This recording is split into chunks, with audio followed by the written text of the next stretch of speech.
Eu fico surpreso quando as pessoas falam desse conflito entre o chamado interno e o chamado externo, ou seja, aquele chamado que ocorre por meio da proclamação, da pregação do Evangelho, do querigma. Muito bem, por que eu fico surpreso? Porque, na verdade, tanto um chamado como o outro são presentes na Escritura, como ou estabelecendo uma relação de executiva, de correlação executiva. Ou seja, o chamado externo, a pregação do Evangelho, é o veículo, o fio condutor pelo qual esse chamado glorioso e maravilhoso do Evangelho se manifesta. Na verdade, eu estou bem tranquilo em relação a isso por dois grandes motivos. O primeiro motivo é esse que eu já enunciei, o fato de que é explícito em toda a Escritura, na revelação, a presença deste duplo chamado de Deus por meio do executivo da nova aliança, que é o Espírito Santo, e através daqueles que Deus chamou para ministrar o Evangelho, para serem efetivamente os porta-vozes desta gloriosa mensagem. Mas também pela minha própria experiência pessoal de conversão.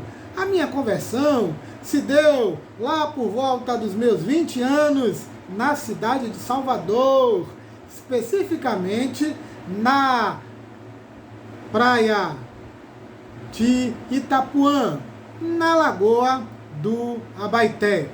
Ali eu estava num momento muito crítico da minha vida, emocionalmente caótico, vivenciando crises profundas. Hoje, ao longo da minha etapa, da minha trajetória como analista, percebendo claramente que naquele momento, naquele tempo, eu vivia uma profunda depressão, que começou na infância, quando rejeitado pelo meu pai. Aquela rejeição paterna fez um estrago profundo na minha vida. E com 13 anos, mais ou menos, eu acabei me envolvendo por meio de ser introduzido dentro de um ritmo musical, por assim dizer, chamado heavy metal, ou melhor, thrash metal. E aí eu me envolvi com um grupo de pessoas que estavam muito envolvidos, melhor dizendo, muito desejosos de uma experiência com o oculto, e efetivamente essa experiência ocorreu. Eu comecei introduzido por toda aquela temática presente no death metal, no thrash metal, mais voltado para as questões de espiritualidade, e me envolvi com o satanismo bem cedinho. A partir dali eu comecei a vivenciar problemas graves em meu caráter, na minha identidade. Houve uma transformação profunda. Eu comecei a vivenciar duas grandes atitudes que quase ceifaram a minha vida. A primeira delas, uma angústia na alma, uma tristeza profunda, nada me fazia feliz. Namorava, não.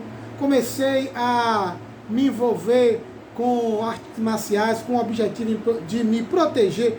Eu era um aluno numa escola, SESI, reitor Miguel Calmon, onde você precisava estabelecer um respeito, precisava se defender, porque senão você passava por bullying o tempo todo.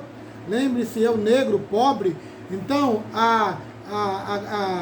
o universo do bullying era muito presente. Eu precisei aprender a me defender.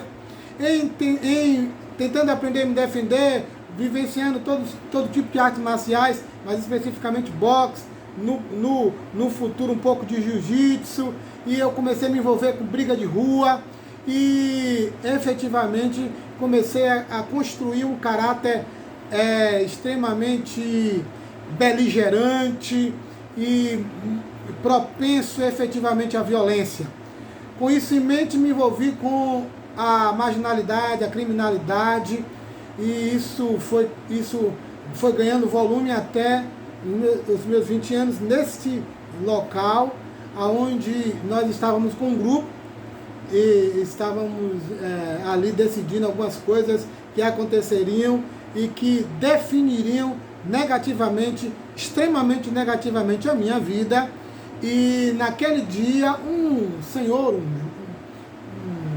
eu acredito que um líder, um pastor, alguma coisa, que tinha um ministério específico, ele parecia muito com um hippie, e ele se aproximou de nossa mesa e começou então a ministrar o Evangelho, começar a falar de Jesus.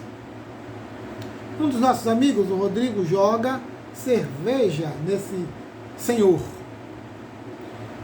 Eu repreendo o Rodrigo e digo para Rodrigo que não deveria fazer isso, que deixasse o homem falar o que ele queria falar e depois ele ia embora. E de fato ele fez isso.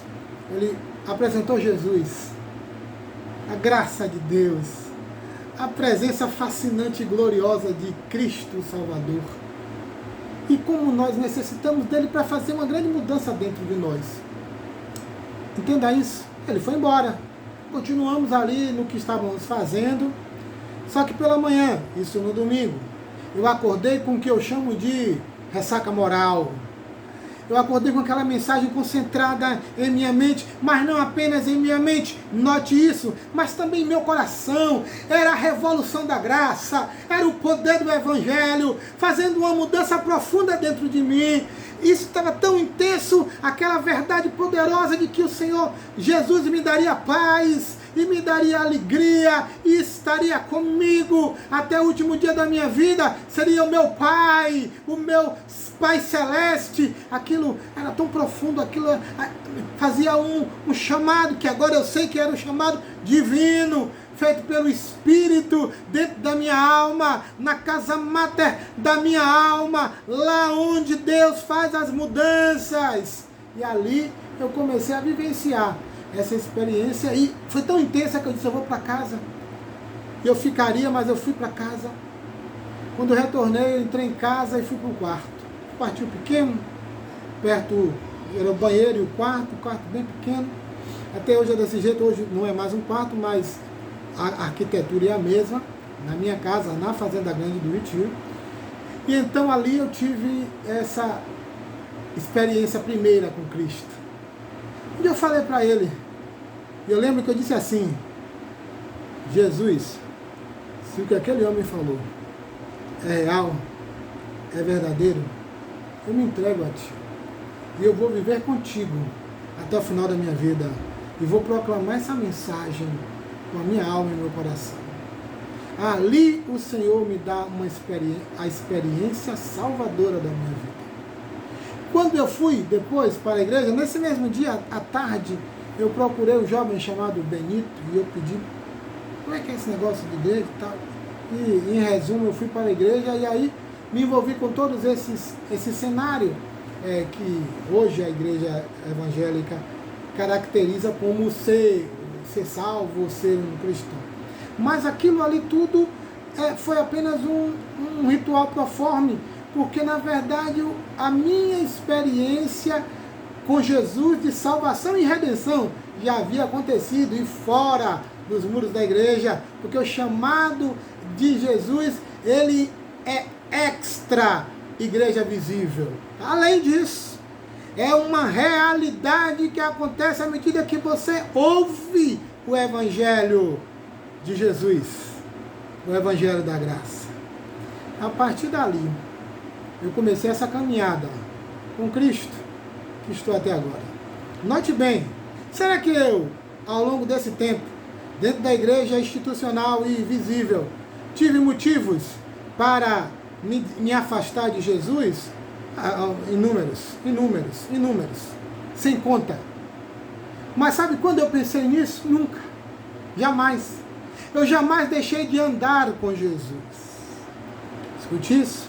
Jamais deixei de andar com Jesus. Jamais deixei de abandonar o meu Salvador, meu Redentor, que fez uma obra tão maravilhosa há tanto tempo e que prometeu que me levaria até a ser o que Ele está fazendo.